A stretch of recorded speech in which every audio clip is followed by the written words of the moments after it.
Hello everyone. Let's take a look at question 1. The volume of an oxygen tank is 50 times 10 to the minus 3 meters cubed. So let's draw our oxygen tank over here. Uh, and the oxygen is drawn from the tank. The pressure inside the tank will drop. So this is state 1, this is state 2. The temperature changes from, not only the pressure drops, the temperature changes as well.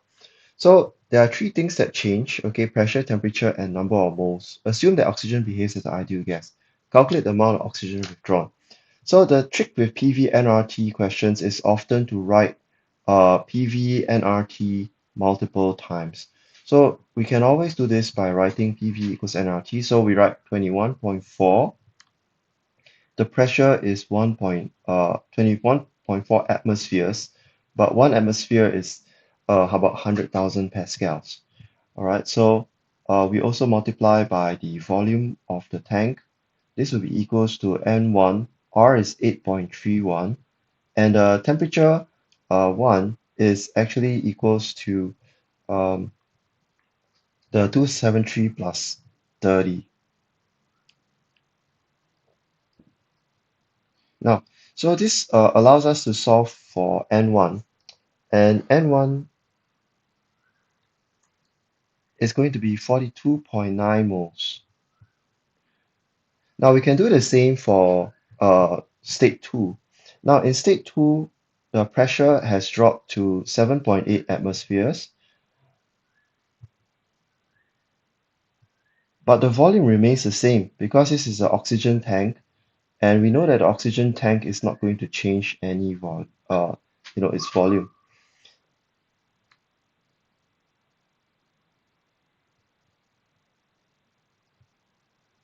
And this gives us a N2 value of 16.7 moles. So basically the change in the number of moles will be um, 16.7 minus 42.9, and that would be negative 26.2 moles. All right. So basically, this is how you solve the question. So basically, oxygen in the tank has reduced because it has been taken out. Now, can we assume that oxygen behaves as an ideal gas? I don't think so. Um, because inside the oxygen tank, oxygen and air can be compressed so much that it actually turns into a liquid form. So actually, we can't make the assumption that oxygen is ideal gas because under high pressure, um, oxygen may not act as a gas.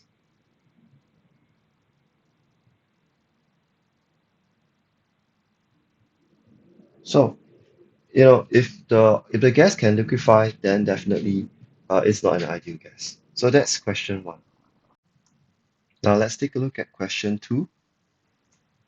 Now the question asks us to find the number of atoms of the gas.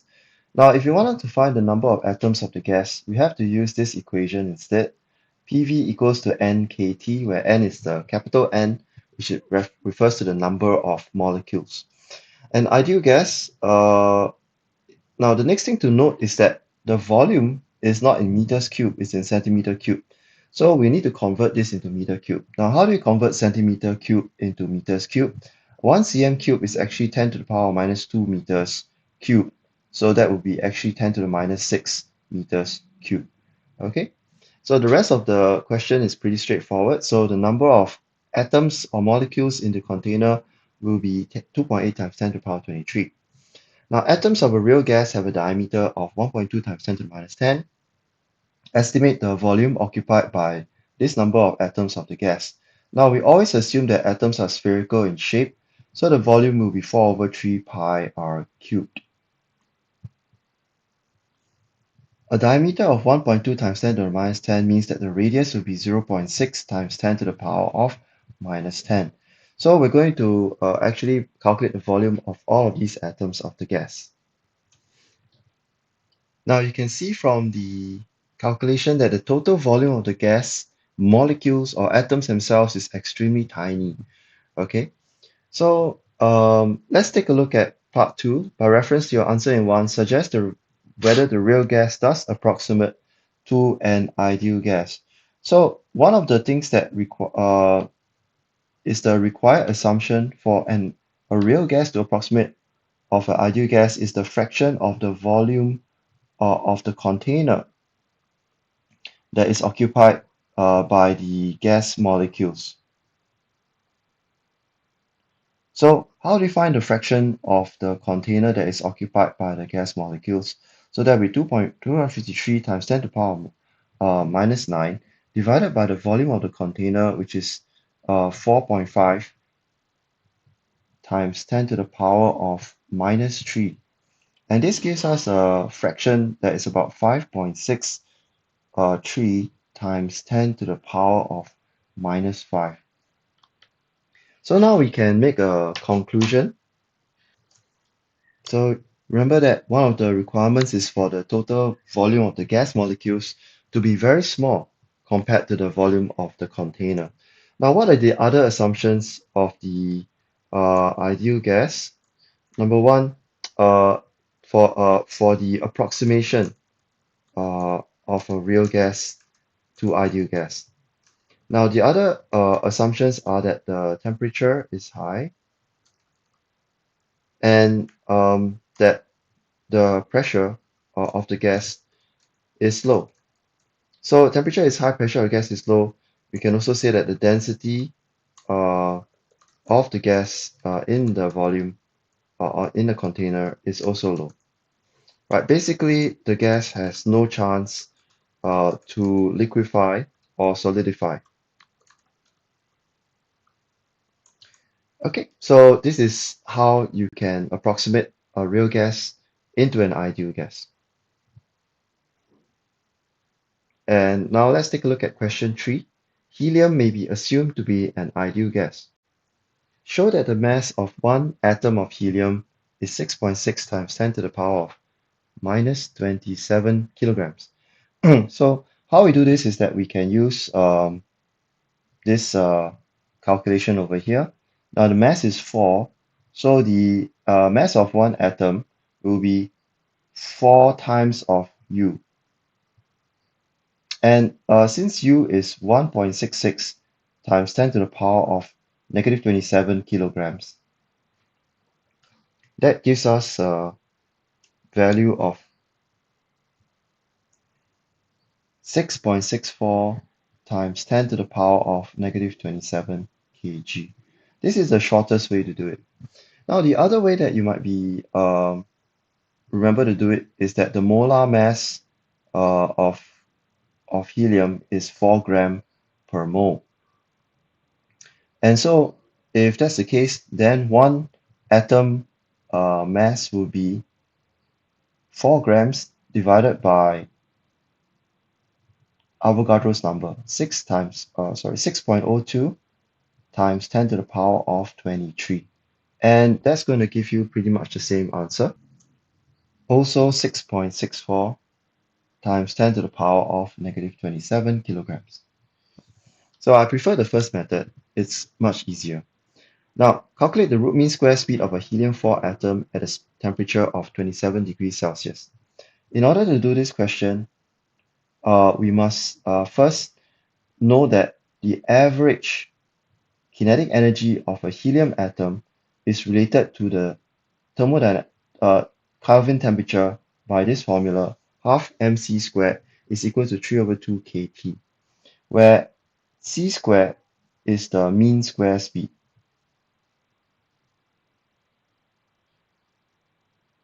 Okay, so we can fill in all the values and work out the value of c. Now, filling in all the values, we get that the root mean square speed of the helium-4 atom at a temperature of 27 degrees Celsius is 1372 meters per second. So that's quite fast. So the gas is actually bouncing around at over 1 kilometer per second. Now, if the root mean squared speed of helium atoms is doubled, determine the corresponding temperature in degrees Celsius of the helium gas. So we'll just do the reverse calculation. Now, in this case, I've put in 2 times 1372 as the speed, and don't forget to square it. And then I've put down T as the degree Celsius temperature, so I left it as 273 plus T. Now, plugging it into a graphing calculator gives and pressing to solve the equation gives me the answer of T is 927 degrees Celsius. So it's quite interesting that the previous question is at room temperature. Um, and so if you double the root mean square speed of helium atoms, you actually cause the temperature to rise so fast. But it also means that doubling or even tripling the temperature in degrees Celsius. Okay, so why does it look so big, such a big difference? You must remember that um, original temperature is not 27 degrees Celsius. All gas questions have to be done in terms of Kelvin temperature. So the original temperature T1 is actually going to be 300 Kelvin, you know, and the new temperature T2 is not 927 degrees Celsius. It's actually 927 plus 273, which is 1200 Kelvin. So as you can see, the temperature did not increase from 27 to 927. So that seems like maybe like 20 or 40 times increase in temperature. No, the temperature only increased from 300 to 200 K. So that's a 4 times increase in temperature. So if you double the C times 2, then the temperature will multiply by 4. That's because the temperature is proportional to C squared. Now let's move on to part D. In order for the atom to escape completely from the Earth's gravitational field, it must have 1.1 times 10 to the power of 4 meters per second at the top of the atmosphere. Estimate the temperature in Kelvin at the top of the atmosphere such as the helium 4 can escape from the Earth. So let's plug it in again. Now entering this equation for the third time and making sure that we refer to the temperatures in Kelvin. So there is no requirement to add 273 degrees Celsius. We can get the temperature required will be 19,290 K. So that's actually a pretty high temperature, and I don't think our upper atmosphere temperature is anywhere that high.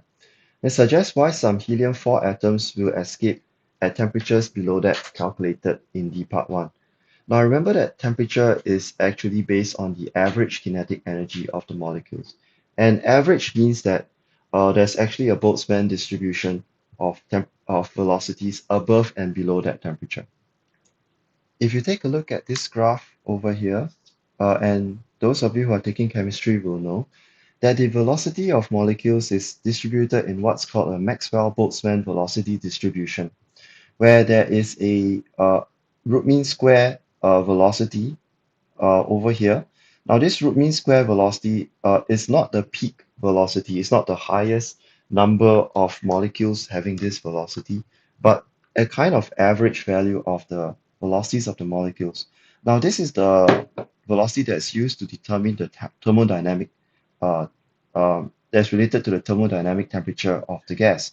And it's the equation that we use in half mc squared is equals to 3 over 2 kT.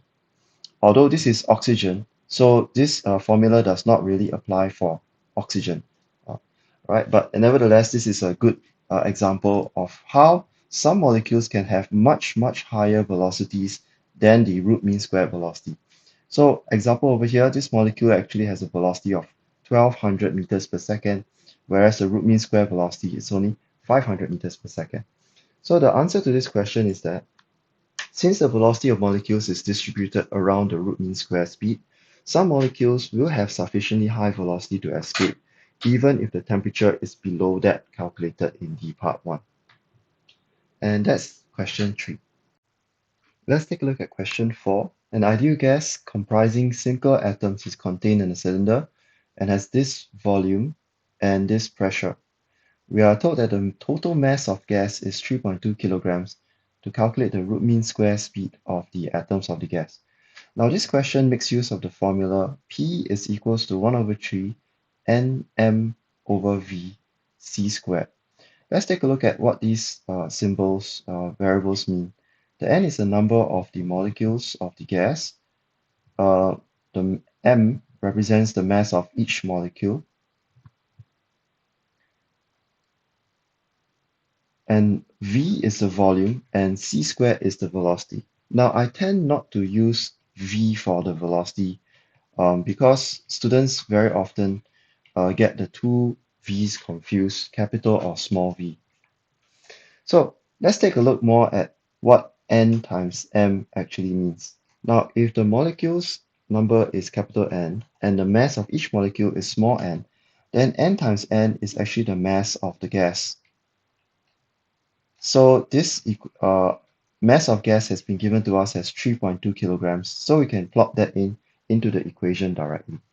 So we'll put in the pressure first. 2.12 times 10 to the power of 7 is equals to 1/3 of the mass of the gas, 3.2 kilograms, divided by the volume, 1.84 times 10 to the minus 2, multiplied by c squared.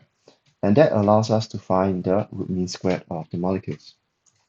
604.7, which we round up to 605 meters per second. Now let's take a look at question 5. Over here we see our first PV diagram. Now the concept that this question tests, there are several concepts that are tested in this question. The first one that every point on this graph, on the process, obeys the ideal gas law. PV equals to nRT. Right, so we can use this formula for every point, A, B, and C, and even the points in between. Let's take a look at the first question. The temperature of the gas at A is 17 degrees Celsius, and temperature at B is 597 degrees Celsius. So let's calculate the amount in moles of the gas. We'll use the point A as a reference and read off the graph here. This will be 1.2. Please be careful to read carefully, times 10 to the power of 5. And over here is 4 times 10 to the power of minus 3 for the volume. So we'll use the formula PAVA is equals to NARTA. So we fill in the values, 1.2 times 10 to the power of 5, volume 4 times 10 to the power of minus 3 is equals to N 8.31, and the temperature of the gas will be 273 plus 17. This gives us that the number of moles of the gas is 0.199 moles. Next, calculate the temperature in degrees Celsius of the gas at C. So we can also use this over here. PCVC equals to NCR 273 plus temperature C. Now, we know that no gas leak in the system. If there's no leak in the process, in the whole system, then the number of gas molecules is constant. So we can reuse the value that we found in part A. So let's take a look at the pressure. It's 1.2 times 10 to the power of 5.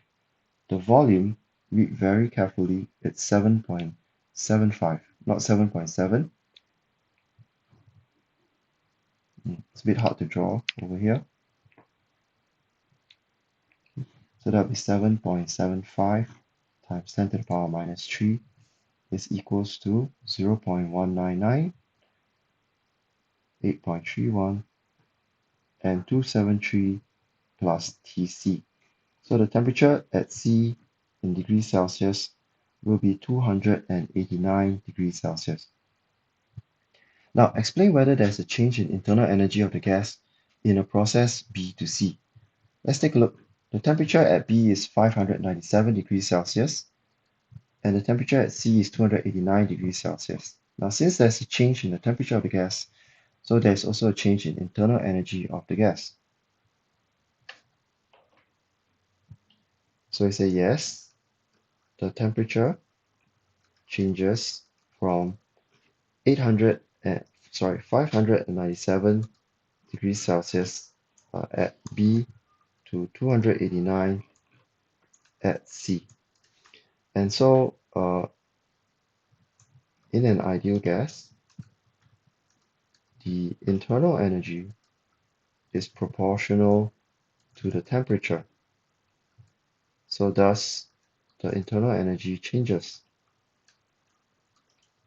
from B to C. Determine the work done by the gas during the process B to C. Now the work done by the gas will be the area under the curve. To find out how we can determine the area under the curve, we'll need to split this into several blocks.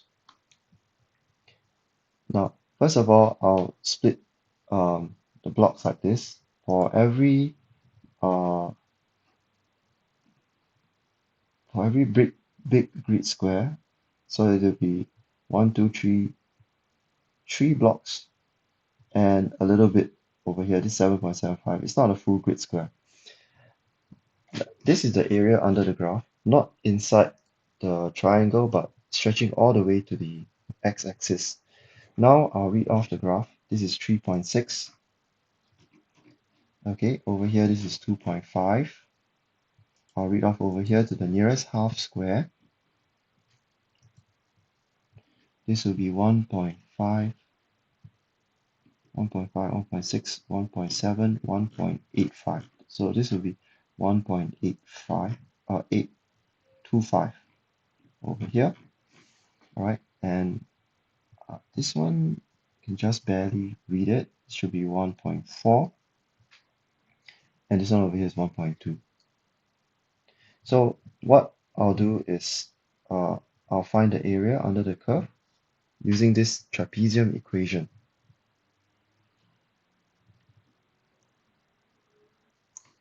Now I split this diagram up into 4 segments: trapezium A, trapezium B, trapezium C, and trapezium D. There are some shortcuts you can use to find the area of a trapezium over here. So what I've done is that I found the average of the sides of trapezium A, the average of the sides of trapezium B, and the average of the sides of trapezium C. All right.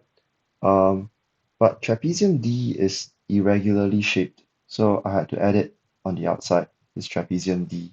Notice at the base for trapezium D, uh, it's only 0.75 instead of 1. So it doesn't extend all the way to the end. So I had to add it separately. And doing the math on that carefully, I get 780 joules. Right, so that's the end of question 5. Now let's take a look at question 6. In question 6, we need to understand the microscopic origin of pressure. Now, whenever a molecule hits a piston, its direction will change. And when its direction changes, its momentum will change. This is the first step in our explanation. Now we bring in Newton's second law to state that if the molecule changes momentum, it means that the piston has exerted a force on the molecule.